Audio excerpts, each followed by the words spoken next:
It is important that we continue to protect and promote the international rule of law.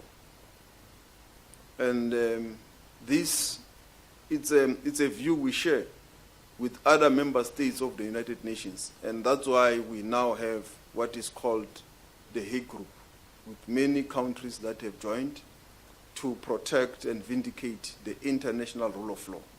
And that is the aim of the Hague Group, so that member states of the UN and also countries respect the rulings of the ICJ. And I believe that it may take some time, but there will be implementation of the ICJ decisions, including of the International Criminal Court. You can dive and dive, but a moment will arrive where accountability will definitely happen. But I will not know with certainty when. But there is no one who can run away from the rule of law. We have maintained that as a South African government, we don't agree that this is a refugee program, because there is no genocide in South Africa.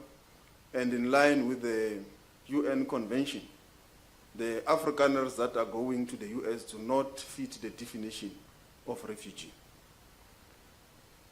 We view this as a fast-tracking process of immigration by the US, and it is the right of any state to facilitate entry into their country and so forth.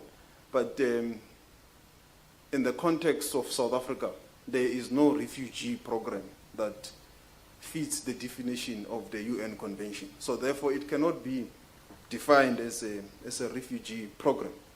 So for that matter, there is no obligation, no duty for the South African government to assist the US government with this refugee program.